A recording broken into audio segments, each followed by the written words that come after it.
रूप श्री सनातन भट्ट रघुनाथ श्रीजीव गोपाल भट्ट दास रघुनाथ। श्री रूप श्री सनातन भट्ट रघुनाथ श्रीजीव गोपाल भट्ट दास Raghunath. Recording in progress. हरे कृष्ण। जय जय श्री चैतन्य जय हो नित्यानंदा। जय अद्वैत चंद्र जय गौर भक्त वृंदा। जय जय श्री चैतन्य जय हो नित्यानंदा। जय अद्वैत चंद्र जय गौर भक्त वृंदा। जय जय श्री चैतन्य जय हो नित्यानंदा। जय अद्वैत चंद्र जय गौर भक्त वृंदा। हरे कृष्ण। आप सभी भक्तों का बहुत बहुत हार्दिक अभिनंदन, स्वागत और सभी को मेरा सादर प्रणाम। भगवान के या भगवान के भक्तों के विषय में सुनना, ये इन कानों का बहुत बड़ा सौभाग्य है। वास्तविकता तो ये है कि ये कान मिले ही इसलिए हैं। जरा गंभीरता से अगर विचार करें तो आँख, नाक, मुंह, कान, ये हमारे वो ऑर्गन्स हैं, वो इंद्रियां हैं जो ब्रेन को या आपके सेंट्रल प्रोसेसिंग यूनिट को इंफॉर्मेशन प्रोवाइड करती है। प्रमुख। अगर और गंभीरता से विचार करें तो आंख के पास ये शक्ति है कि वो देखे या ना देखे। बंद कर ले आंख। नाक के पास भी ये शक्ति है, सूंघे या ना सूंघे, बंद कर ले। मुंह के पास भी ये शक्ति है, बोले या बंद कर ले। लेकिन कान के पास ये शक्ति नहीं है। कान के पास ये शक्ति नहीं है कि वो बंद कर ले। आप बंद कर भी लोगे तो भी आवाज जाएगी। तो ऐसा भगवान ने भेदभाव क्यों रखा? आंख से, नाक से या मुंह से, ये कान का भेदभाव क्यों है? ऐसा क्यों किया कि कान को ये ताकत ही नहीं दी कि अपने आप बंद कर ले? क्योंकि श्रवण ऑप्शनल नहीं है, सुनना ऑप्शनल नहीं है, सुनना तो है ही। भगवान ने कहा जीव हो सकता है नाराज होकर, गुस्सा होकर, ईगो में आके, अहंकार से या और येन केन प्रकारेण हजारों लाखों कारणों के कारण कहे मैं नहीं सुनता, मुझे नहीं सुनना। तो भगवान कह रहे तेरे सुनने ना सुनने या बोलने या ना बोलने से होता क्या है? सुनना तो पड़ेगा, क्योंकि सुनेगा तो तेरा कल्याण होगा। तो भले ही किसी भी अवस्था, व्यवस्था इत्यादि में कोई जीव गिरा हो, भगवान ने कहा ये ऑप्शन खुला रखते हैं। ये ऑप्शन खुला रहा तो भगवत प्राप्ति का मार्ग खुला रहेगा। अगर जीव को ये ऑप्शन बंद करने की अपॉर्चुनिटी या ऑप्शन दे दिया गया तो उसके कल्याण का कोई मार्ग नहीं रहेगा, कोई मार्ग नहीं रहेगा। इसलिए कर्ण इंद्रियों को ये ताकत प्रदान नहीं की गई कि आप बंद हो सको। जीवात्मा को मात्र इस कान को वहां लेके जाना है जहां भगवत चर्चा, भक्त चर्चा हो रही हो, बस। और वो भी भक्तों के माध्यम से, परंपरा के माध्यम से, बस।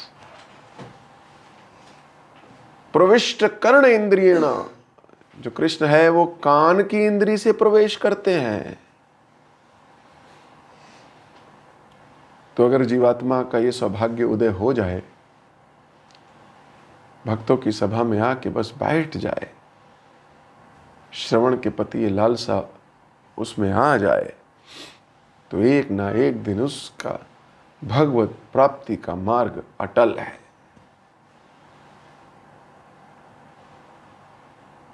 तो कर्ण इंद्रियां हमें भगवान की या भगवान के शुद्ध भक्तों की महिमा सुनने के लिए मिली है। इसी श्रृंखला में हम छठ गोस्वामी भगवान के जो महान पार्षद हैं, चैतन्य महाप्रभु के 6 प्रमुख गोस्वामीज, जिन्होंने ब्रज लीलाओं को, वैष्णव सदाचार को, सामान्य लोगों को वैष्णवों में कन्वर्ट करने की ताकत प्रदान की, हम उनके ऊपर कथा चर्चा कर रहे हैं। इसी श्रृंखला में अभी पहले श्री सनातन गोस्वामी की चर्चा हो रही है। कल हमने पढ़ा किस प्रकार स्वयं राधा रानी रूप सनातन की सेवा करने के लिए पहुंच गई। सनातन को खीर खिलानी है तो राधा रानी सामान ले आई खीर का। क्यों? क्योंकि रूप की इच्छा है। एक भक्त की इच्छा दूसरे भक्त की सेवा करने की होती है। अरे ये तो वही सनातन है जो मदन गोपाल की सेवा छोड़ अपने गुरु की सेवा करने के लिए अग्रसर हो चुके हैं। उनकी सेवा का अवसर राधा रानी को मिल रहा है, तो राधा रानी भी ये अवसर नहीं छोड़ती हैं। कहां पाओगे ऐसे भगवान जो अपने भक्तों के लिए इतने उदार चित्त होकर अपना वैकुंठ गोलोक निवास छोड़कर इस संसार में आके बालिका का रूप लेकर दूध दे जाते हैं अपने एक भक्त को। वो भी किस लिए? उसकी इच्छा है दूसरे भक्त की सेवा हो सके। तो जब जब एक जीव दूसरे जीव की, जब जब एक भक्त दूसरे भक्त की सेवा करने की अभिलाषा जाहिर करता है, वो व्यक्ति धन्य हो जाता है जो सेवा करता है।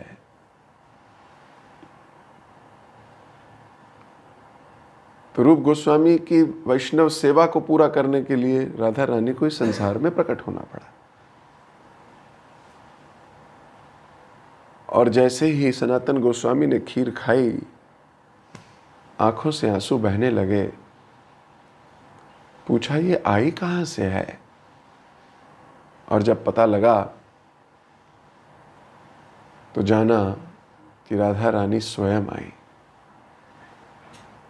तो डांट पड़ने लगी रूप गोस्वामी को।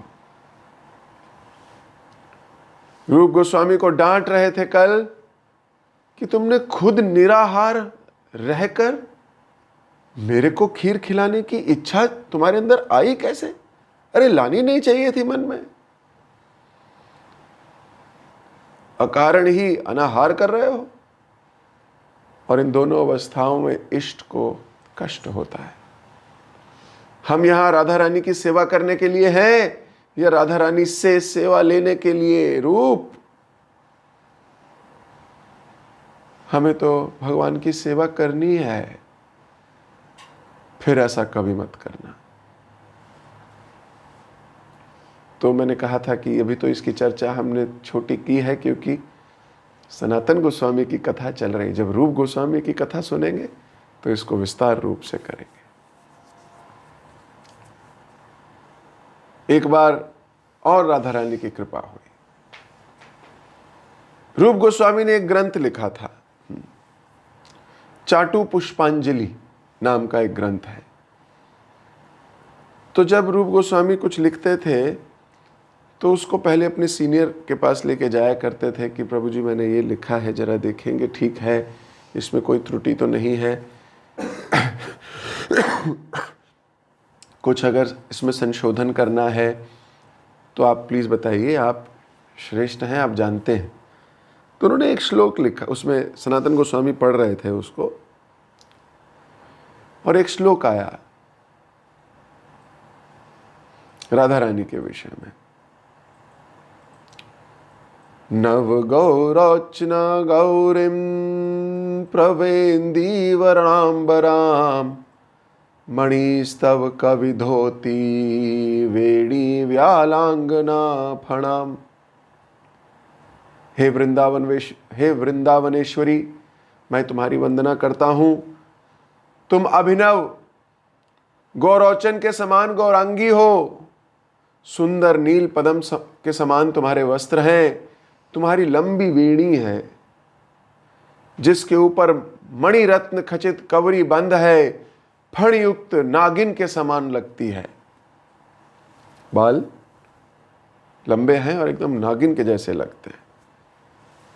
तो सनातन गोस्वामी ने जब ये रूप गोस्वामी का श्लोक पढ़ा तो सनातन गोस्वामी ने कहा कि श्लोक में राधा रानी की चोटी को नागिन बोलना ये थोड़ा उचित नहीं लग रहा, ये ठीक नहीं लग रहा। महाभावमय राधा रानी के केश भी सचिदानंद स्वरूप और महाभावमय होंगे और हैं, और उनकी तुलना नागिन से करना अमृत की तुलना विष से करने जैसी है, ऐसा सोचने लगे सनातन गोस्वामी। तो सनातन गोस्वामी को लगा श्लोक में राधा रानी की वेणी की तुलना नागिन से करना ठीक नहीं है।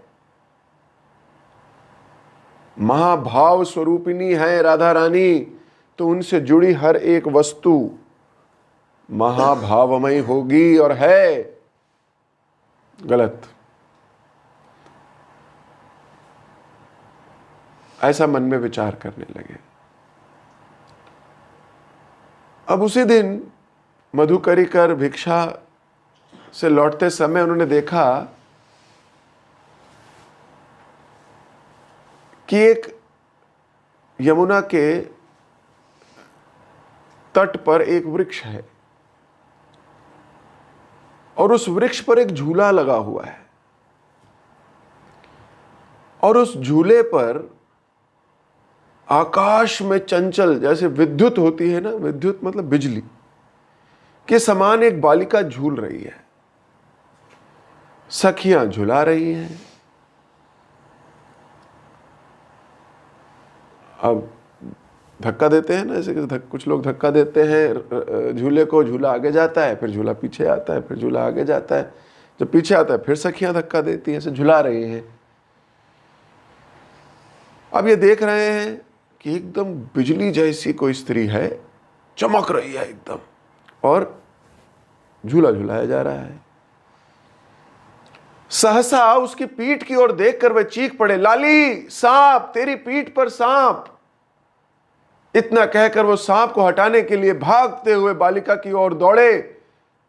बालिका उन्हें देखकर मुस्कुराई और अपनी सखियों के साथ अंतर्ध्यान हो गई।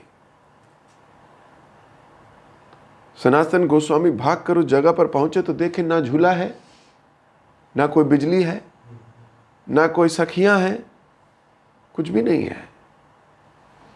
सनातन गोस्वामी समझ गए कि बालिका कोई और नहीं, स्वयं राधा रानी थी, और उन्होंने ये अनुभव कराने के लिए दर्शन दिए कि जो रूप गोस्वामी ने उनकी चोटी की उपमा नागिन से की है वह एकदम ठीक है। सांप की तरह लफलफाती उनकी वेणी का दर्शन वह अब भूल ही नहीं पा रहे थे। उसमें जैसा आकर्षण था उसे देख उन्हें बोध हो रहा था कि निश्चय ही उसे देखकर रसिक शेखर श्याम सुंदर के मन में उनसे मिलने की व्याकुलता उन्हें विषधर सांप के दर्शन का अनुभव कराती होगी। अब रियलाइजेशन आ रही है कि उनकी कृष्ण को राधा रानी से मिलने की जो ये व्याकुलता है, ये सांप के दर्शन की जैसी व्याकुलता अनुभव कराती होगी। उसी समय वे गए रूप गोस्वामी के पास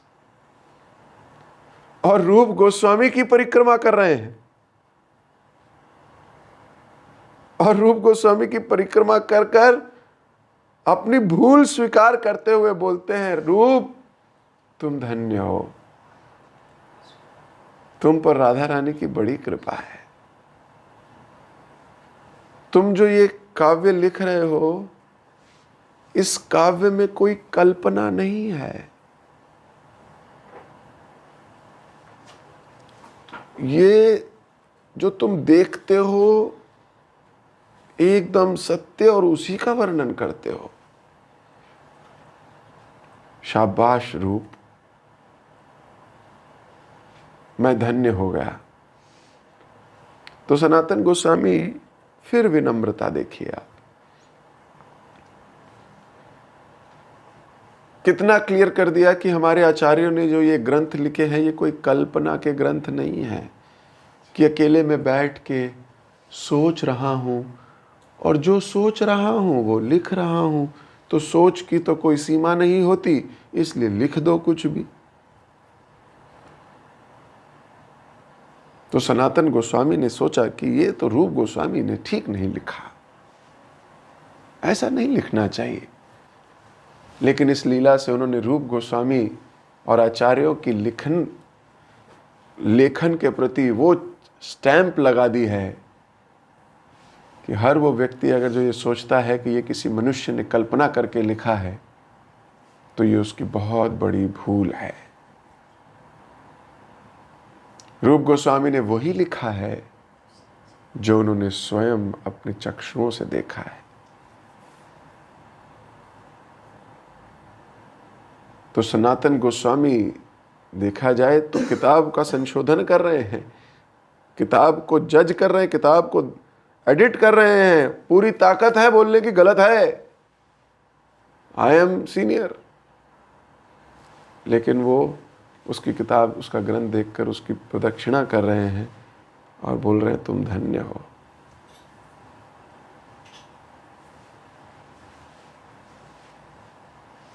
तो जो भक्त है वो बहुत अलग है, एकदम अलग है। भक्त के लिए इंपॉर्टेंट इस संसार की मान मर्यादा प्रोटोकॉल्स भी नहीं है। भक्त तो सिर्फ भक्त है, सिर्फ भक्त है।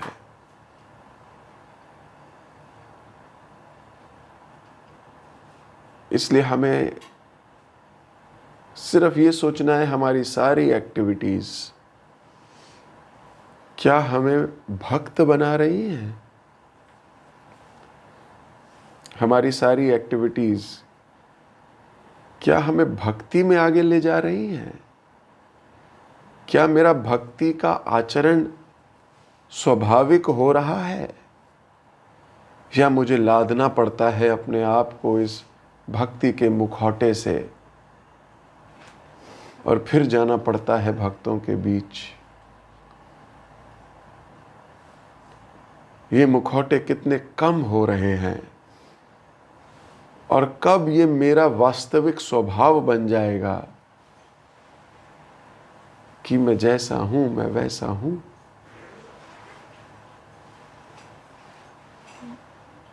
एकदम भक्ति में श्रील प्रभुपाद जी की शिक्षाओं के अनुरूप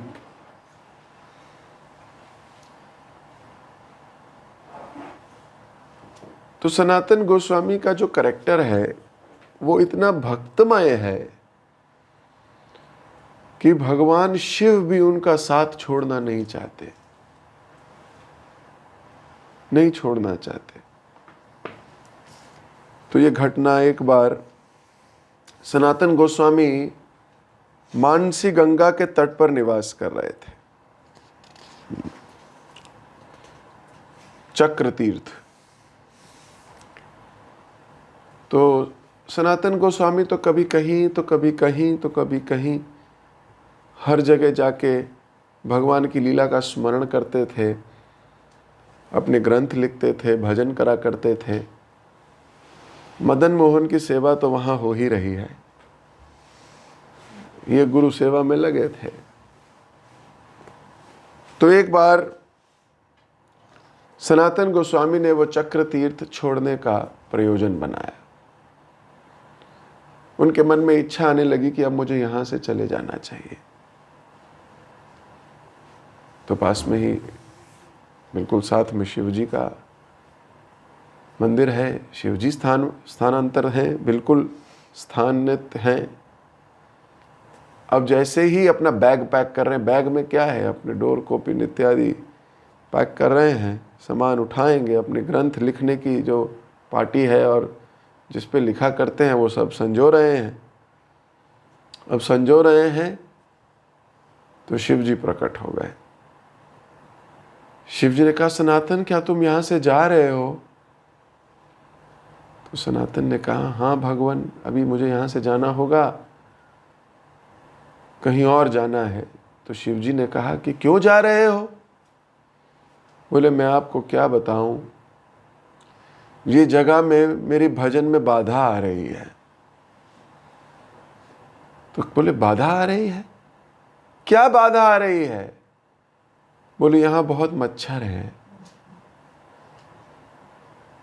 जब मैं भजन इत्यादि करता हूं तो आके घूमते हैं, बैठ जाते हैं, बहुत सारे हैं, भारी मात्रा में आते हैं। कई बार तो मुझे पार्टी पे से ऐसे एक हाथ से हटाते रहना पड़ता है और फिर लिखता हूँ, फिर आ जाते हैं, फिर हटाता हूँ, फिर आ जाते हैं।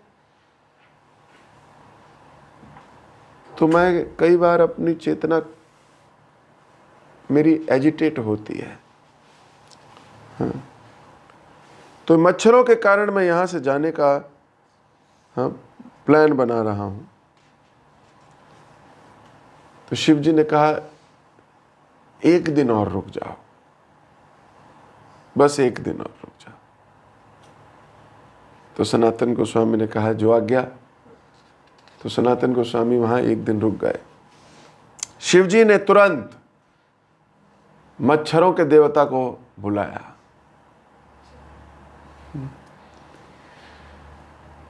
आप कहोगे मच्छरों के भी देवता होते हैं? हाँ, सबके देवता होते हैं। तो मच्छरों के देवता को बुला के बोला, सुनो, मैं तुम्हें आदेश देता हूं, ये चक्र तीर्थ में अपने अपने फॉलोअर्स को लो, जो ये तुम्हारे मच्छर फॉलोअर्स हैं, और इन सब को लेके चले जाओ। क्यों? मेरे एक भक्त को, जो भगवान की भक्ति में संलग्न है, जिसका मुझे संग करके आनंद का अनुभव हो रहा है, तुम्हारी वजह से वो संग विच्छेद हो रहा है। तो आज्ञा दी। उसी दिन समस्त मच्छर चक्र तीर्थ छोड़कर चले गए, उसी दिन। और आज भी ऐसा प्रतीत होता है कि उस जगह पर बहुत कम है। आप आसपास थोड़ी दूर जाएंगे, बहुत मच्छर दिखेंगे, पर चक्र तीर्थ पर कोई मच्छर नहीं। तो इस घटना के उपरांत सनातन गोस्वामी ने शांति से अपना भजन करने लगे। तो शिव जी ने आके बोला कि देखो, अब तो नहीं जाओगे ना, अब तो यहीं रहोगे ना, क्योंकि जब तुम यहां रह के भगवान का नाम जप करते हो, मुझे बड़ा सुख मिलता है। जब तुम यहां बैठ के भगवान की कथा स्मरण करते हो, लिखते हो, मुझे बड़ा सुख मिलता है। तुम्हारा सानिध्य मुझे बहुत अच्छा लगता है, इसलिए अभी मत जाना। तो तभी से सनातन गोस्वामी और शिव जी के बीच घनिष्ठ संबंध है। आप देखोगे, जब वे कान में वन में रहे तो कामेश्वर महादेव उनके पास रहे। हाँ, नंदग्राम में नंदग्राम की तलहटी पे रहे तो वहां पर नंदेश्वर महादेव। उसके बाद वृंदावन में, तो वृंदावन में गोपेश्वर महादेव। इनकी भजन कुटीर या भजन जहां करते थे, वहां पास पास में शिव जी की भी भजन कुटीर है। तो इन दोनों का संबंध बड़ा जबरदस्त है। हाँ। तो वृंदावन जब रहते थे तो गोवर्धन परिक्रमा के लिए जाया करते थे। सनातन गोस्वामी रोज परिक्रमा करते थे भगवान की, गोवर्धन की। यहां तक कि गोवर्धन परिक्रमा को सनातन गोस्वामी ने श्रेष्ठ बना दिया। जो आज भी आप गोवर्धन परिक्रमा करते हो, स्टार्ट तो कृष्ण ने कराई थी, पर समय से ये नष्ट हो गया था, भूल गए थे लोग। फिर सनातन गोस्वामी ने इसको प्रतिष्ठित किया कि गोवर्धन परिक्रमा भक्तों को करनी चाहिए। आज भी जो गोवर्धन परिक्रमा कर रहा है वो वास्तव में सनातन गोस्वामी के आदेश का पालन कर रहा है, उनकी चलाई हुई परंपरा है। तो एक दिन जब सनातन गोस्वामी दर्शन करने जा रहे थे तो भगवान शिव उनके सामने प्रकट हो गए और शिव जी बोले, अभी तुम इतना क्यों कष्ट लेते हो? रोज बूढ़े हो जाओगे, बूढ़े हो रहे हो, इतना कष्ट मत उठाओ। तो सनातन गोस्वामी ने शिव जी को कहा कि मैं तो इसके प्रति व्रती हूं, ये तो मेरा दृढ़ व्रत है, मेरी दिनचर्या का एक ये अहम हिस्सा है। तो शिव जी ने कहा कि उसी स्थान पर जो गोपेश्वर है, तुम यहां से गोवर्धन जाते हो तो तुम अब यहां नहीं आओ, क्योंकि तुम यहां आते हो फिर गोवर्धन जाते हो, फिर यहां आते हो, पहले वो परिक्रमा, फिर गोवर्धन से वृंदावन। तुम अब वहीं की परिक्रमा करके वहीं रहो। कहां? गोवर्धन पर। तो कहां रहे? तो वहीं गोवर्धन पर गोपेश्वर महादेव ने अपना एक रूप प्रकट किया, बनखंडी महादेव।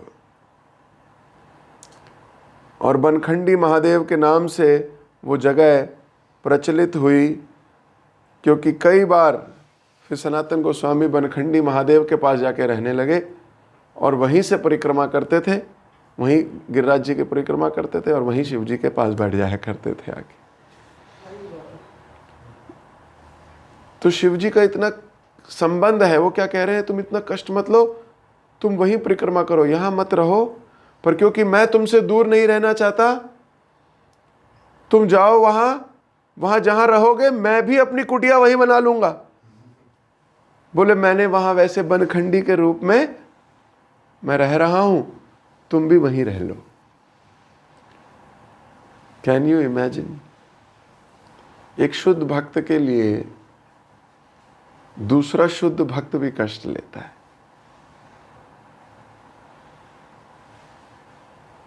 और इनके बीच में कोई ईर्ष्या भी नहीं होती। नहीं तो ऐसा देखा गया, एक जगह अगर आप भजन कर रहे हो, कोई दूसरा वहां आ जाए तो बोलते हैं, अरे जा यहां से, तू यहां क्या कर रही है, तो मेरी जगह है। ये तो मेरी जगह है।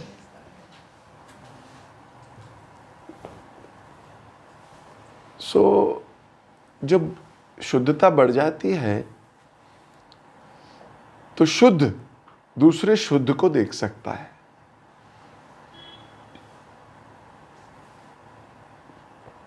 भक्ति बड़ी पवित्र करने वाली है। शिव जी का स्थान कितना ऊंचा है। वो शिव जी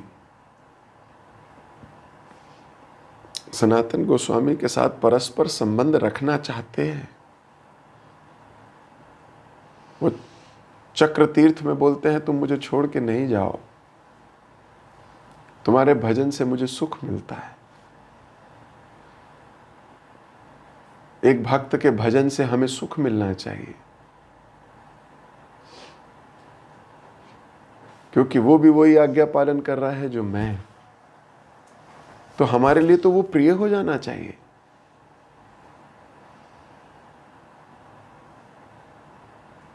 लेकिन हमारे हृदय में कभी ऐसे विचार नहीं आते।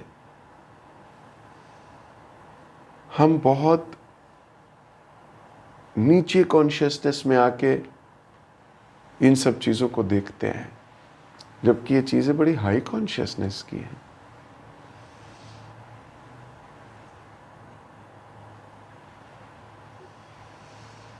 तो महादेव भी अपने आप को सनातन गोस्वामी का संगी जानकर बड़े प्रसन्न हैं।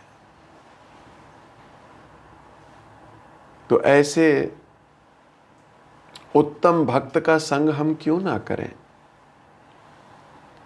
हम क्यों ना इनकी बताए हुए मार्ग का पालन करें, इनकी आज्ञाओं का, इनके आदेशों का, इनकी इच्छाओं का? हम क्यों ना इनका संग करें? और संग करने का तो अर्थ यही है कि इनकी आज्ञा का पालन करना। हम किसी की रिस्पेक्ट करते हैं, कैसे पता चलता है? कैसे पता चले कि हम रिस्पेक्ट करते हैं? एक तो है उनके सामने ऐसे में, है ना? कैसे पता करें कि हम उनकी आज्ञा पालन करके, है कि नहीं? एक है वी शुड शो रिस्पेक्ट, एक है वी शुड गिव रिस्पेक्ट। इन दोनों में अंतर है। We should show respect to everybody,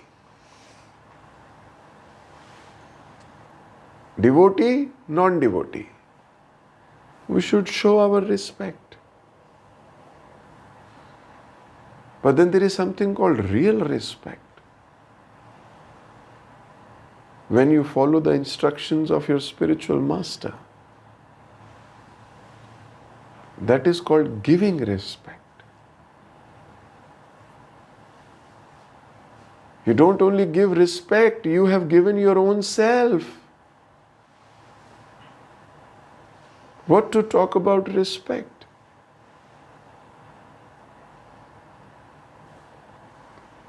You give your life, your life air, your energy, your Shakti in following his instructions. Sanatan Goswami के जीवन चरित्र में आपको कूट कूट के दिख रहा है, ये भगवान को छोड़ सकते हैं अपने गुरु की आज्ञा पालन करने के लिए। तो क्या वास्तव में भगवान को छोड़ा? नहीं। ये जहां जा रहे हैं, राधा रानी की कृपा वहीं पहुंचती है। ये जहां बैठते हैं, शिव जी जैसे भक्त वहीं पास आके बैठ जाते हैं। चाहे चक्रेश्वर महादेव हो, चाहे गोपेश्वर महादेव हो, चाहे वनखंडी महादेव हो, जहां सनातन रुके मैं भी वहीं रुकूंगा।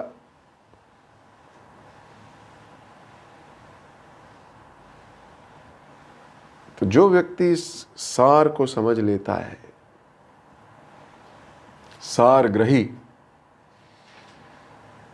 सारग्रही उस भावग्रही को भी जीत सकता है।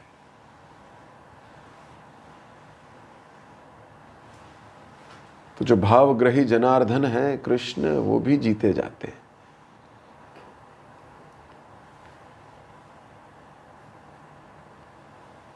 तो सनातन गोस्वामी ने महाप्रभु के सारे प्रयोजनों को सिद्ध किया। सारे प्रयोजनों को, जो जो महाप्रभु चाहते थे वो सब।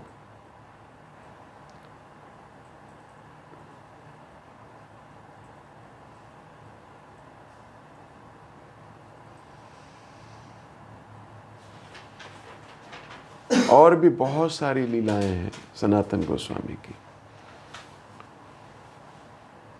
बाकी लीलाओं को अब हम कल पढ़ेंगे। जगत गुरु श्रील प्रभुपाद की जय, श्रीपाद सनातन गोस्वामी पाद की जय, आप सभी प्रेमी भक्तों की जय। हरे कृष्ण। किसी भक्त का कोई प्रश्न या कोई टीका हो या कोई टिप्पणी हो या कुछ रियलाइज हुआ हो, आज कुछ लाइट जली हो, कोई भौतिक लाइट बुझी हो, गौतम प्रभु, यस प्रभु जी। हरे कृष्णा प्रभु, दंड प्रणाम प्रभु जी। हरे कृष्ण। प्रभु जी बहुत अच्छा लेक्चर था, बहुत सारी रियलाइजेशन है प्रभु जी जो कि हम अपने जीवन में उतार सकते हैं। प्रभु जी आपने जो वन खंडेश्वरी जो मंदिर का वर्णन करा प्रभु जी, वो मंदिर प्रभु जी में रेतिया बाजार में है प्रभु जी, लोही बाजार के ठीक टी पॉइंट पर। हाँ प्रभु जी वहां पर वो बहुत छोटा मंदिर है, शायद 10x10 की जगह हुई है, इससे भी कम हो सकता है प्रभु जी। जो आप बताते प्रभु जी वो बात सत्यता प्रमाणित करती है बात कि सनातन गोस्वामी वहां पर आया करते, परिक्रमा करते थे वहां पर आके प्रभु जी। और प्रभु जी मैं जाता हूँ, मैं हमेशा निधि वन के साथ में प्रभु जी जाता हूँ, हमेशा मैं दर्शन करता हूँ प्रभु जी, वहाँ हमेशा प्रणाम करता हूँ। मुझे जब भी जाता हूँ तभी मुझे सनातन गोस्वामी की याद आती है प्रभु जी। वहाँ जब भी जाता हूँ मैंने देखो ये सनातन गोस्वामी का स्थान है जहाँ पर सनातन गोस्वामी आया करते थे प्रभु जी। सारी बातें तो हमारी मतलब जो आचार्य प्रमाणित सिद्ध करते हैं कि बिल्कुल सारी सत्य घटना है प्रभु जी जो है। और हम एक जो हम ही भक्त समाज में लोग इस बात को समझते हैं, बाकी लोग तो प्रभु जी ऐसे ही समझते हैं कुछ नहीं है सब बेकार है। तो प्रभु जी वहाँ बहुत ही कम लोग जाते हैं प्रभु जी। प्रभु जी वहाँ पर जो है सनातन गोस्वामी के जो मंदिर है वहाँ दृढ़ प्रणाम के लिए बहुत कम लोग होते, वहाँ भीड़ भाड़ नहीं होती, ऐसे सब आते जाते निकलते जाते हैं क्योंकि उसकी महत्वता का प्रभु जी पता ही नहीं है किसी को। कोई भक्त कोई इस्कॉन का जाता है तो उसे पता रहता है, वो उसे प्रणाम करके जब निकलता है प्रभु जी। तो प्रभु जी आपको बहुत बहुत आभार जो कि आप ऐसी बातें में बार बार बताते हैं, हमारी और श्रद्धा और भी ज्यादा दृढ़ हो जाती है। अब जाएंगे फिर हम जब और भी श्रद्धा बढ़ेगी आप मतलब आप कैसे बताने से प्रभु जी। जो प्रभु जी आपको बहुत धन्यवाद प्रभु जी। हरे कृष्णा प्रभु जी। हरे कृष्णा। बिल्कुल लोही बाजार के पास है। हाँ। और ये बात सत्य है कि बहुत कम लोग जाते हैं वहाँ, इसलिए शायद वो मंदिर विशेष भी है। हाँ।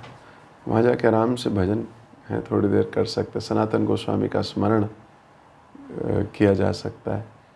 तो अगली बार जाएंगे आपको लेके जाएंगे। हाँ। हरे कृष्णा। सीमा माता जी, यस। हरे कृष्णा प्रभु जी, प्रणाम। थैंक यू सो मच प्रभु जी मुझे ये लेक्चर के लिए। तो जो मेरी रियलाइजेशन आज की है छोटी सी कि जीवन का सार यही है कि गुरु आज्ञा का पालन। अगर उनकी आज्ञा का पालन करने में उनसे पूरी शक्ति लगा देंगे तो मुझे भगवान की कृपा और सबकी भक्तों की कृपा अपने आप ही मिलती है।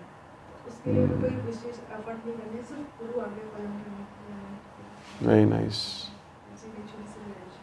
बहुत बड़ी रियलाइजेशन है। Very nice. मालिनी जानवा माता जी भी कुछ कहना चाहते हैं। हरे कृष्ण प्रभु जी, धन्यवाद प्रणाम प्रभु जी। मेरा भी यही था कि आप प्रभु जी आपने बहुत बहुत धन्यवाद कि इतनी हमने नई नई बातें बताते हैं कि अब हमारी श्रद्धा उनके प्रति और ज़्यादा बढ़ती जा रही है।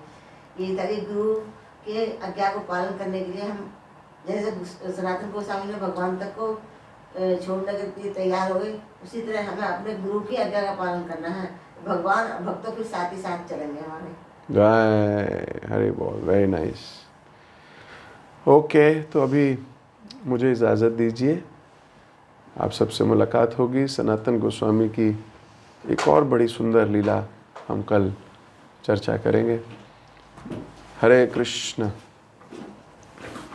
हरे कृष्ण प्रभु जी, दंडवत प्रणाम। थैंक यू सो मच प्रभु जी, बहुत सुंदर क्लास के लिए। आज की क्लास में आपने जो बताया सनातन गोस्वामी के बारे में, पहले राधा रानी का तो कृपा इनके पास थी, उसके साथ आज शिव जी का भी कृपा आपने बताया। क्लास की स्टार्टिंग में आपने ये बताया कि श्रवण के बारे में आपने बताया कि कान हमें इसलिए मिला है ताकि हम शुद्ध भक्त की, भगवान की जो लीला होता है उनका गुणगान सुन सकते हैं।